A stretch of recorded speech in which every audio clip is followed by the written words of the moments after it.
welcome back. We're talking about the state of minority businesses. In particular, we're talking about the importance of minority businesses having opportunities to apply for those public contracts. As you know, Marilyn Robinson is the executive director of the Nashville Minority Business Center. Ashley Northington is a business owner, agency director of Denor Brand and Public Relations. Interesting conversation already so far, ladies. So let's continue that conversation about, you know, how you can move the needle at all. As you say before we took a break, it seems like minority representation when it comes to contracting, at least African American, is at the 2% level and has sat there for quite some time. But how do you really move the needle, Marilyn, and really increase these numbers and get more businesses either looped in, or minority businesses that are already looped into the process, a bigger piece of the pie? It seems like that's the only way to grow, right? Exactly. Well, what we're going to try this time is we're going to launch a program that would remove some of the, demystify the whole public contracting process, so that they could understand the contracting language, understand the do's and don'ts, and just kind of coach them on that public contracting side. And then the other arm is we'd like to launch a pilot program modeled after the SBA 8A Business Development Program that will enable those companies that have already registered, that are already willing and able to create a program, a business development program for those firms, and have a more measured approach so that we could see what some of the issues are and have more accountability, because right now it's kind of broad and abstract. So we'd like to launch a state version of the 8A Business Development Program. What happens now? So say I'm already a business that's enrolled in the process, and I've tried a couple of times to capture a contract in my area of expertise, and maybe I didn't get the nod, but I'm still in the system. I guess you stay in the system technically for a while. Well, yeah. So how do you either continue to keep applying for the opportunities, or how do businesses kind of get to that next step, you know, from application to actually working? You know, I don't know if you know Dwayne Scott with SRS. He's an 8A graduate company. He was facilitating a session with the Department of Transportation. He said it took him 13 times. Wow. Yeah. To get a job. I think that's ridiculous, but that's the kind of environment we're in. So that's why I think we have to be more deliberate in how we do this. And we have to have standards. We have to have a program. We have to have a program.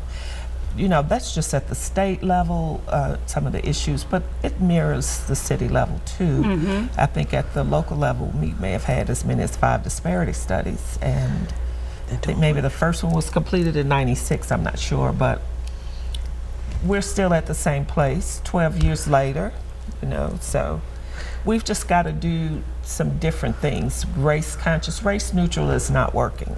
And we've got to come with something different. Yeah, I think one of the ways that you go from application or bidding on a contract to actually working one is that you find a good prime contractor that's going to actually allow you to do some work. So one of the reasons why many applications or people who bid on projects don't get approved is because they don't have previous experience. And so these applications are scored based on very specific criteria. And so the question is going to say something like, provide an example of where you have managed this type of government work before in the past year or past 3 years or past 5 years, some time period. And if you don't have, you might have managed work for a nonprofit, or you might have managed work for another corporation, but they really want to see where you've managed work for another government entity. So if you're new to the game and you don't have that previous experience with a government entity, then that's 20 points automatically gone out the window. It's a chicken or the egg. If you don't give me a chance, I won't ever have the experience to put down. Correct. But sometimes they do allow other public experience that's not necessarily government work to to stand in for that. Right. So I think one way is to really try to find a good prime that's going to allow you to participate in the work so that you can have some of that public experience. But it just really depends on how the questions are worded. And if you don't have the question down exact, then that's an opportunity that's going to be missed. And that's a policy decision. Right, absolutely, sure. That's a policy decision. All of this routes back to policy. Ideally, the program that Marilyn is talking about, creating this pilot program with this capacity building program, ideally the capacity building program that's going to demystify sort of the public contracting process will serve sort of like a pipeline for people to go into this state pilot program that we're trying to get started with. And I wonder, you have the listening ears for that? Because it seems like it's a given that something has to be done, right? Because the state and other entities have to report their numbers, correct? Yes. So... Yes. Well, you said listening ears. We're having listening sessions. Talk a little bit about that. Yes. So... in order to prepare for Minority Enterprise Development Week, which will be held October 1st through 8th this year, we are hosting a series before, during, and after of listening sessions to hear from small and minority business owners about what's working, what's not working. And we're going to have those starting today from 6 to 8 at the lab on Jefferson Street, a new co-working space. So we really want to hear from small business owners about what trainings they'd like to see happen, what things have been most useful to them, what have not been very helpful to them, how would they like to see the process change. We just want to hear from them about what's working and what's not, so that it helps us inform the legislation that we're working on. There are some, Maryland, businesses that have cracked the code, right? A number of businesses that have figured out the way, whether it was 13 times before the gentleman that you're talking about kind of cracked the code and got in, and other businesses that have done it. So is there a way of sort of those business owners sharing their expertise as well for those who are new to the game, still trying to get in? Exactly. And most of those companies that cracked the code were beneficiaries of the SBA 8A business development program. Zycron, you know, he sold his company for $10 million. He's an 8A graduate. Dwayne Scott, he's an 8A graduate. A lot of very, very successful minority-owned firms are 8A graduates, participated in the 8A program for 9 years.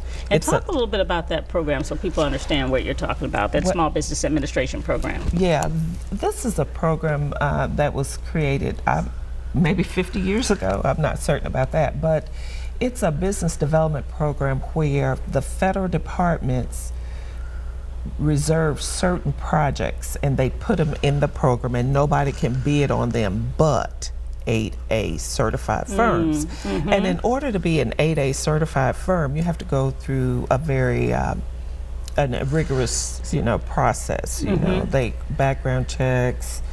Just make sure your finances are in order. Yes, everything. Yeah, and but in addition to that, they allow the companies to have access to bonding. They allow the companies to have access to loans. It's a full business development program, but the key component is negotiating contracts that are reserved in a pool for you. And that's a very lucrative project. So we want to take the best parts of the SBA 8A program and develop it at the state level, and then once we work out the best parts of there, maybe implement it at the local level. Gotcha. How long will this take you? I know you've got a vision for how this is going to work. What are we talking about? When can people sign up and all that good stuff?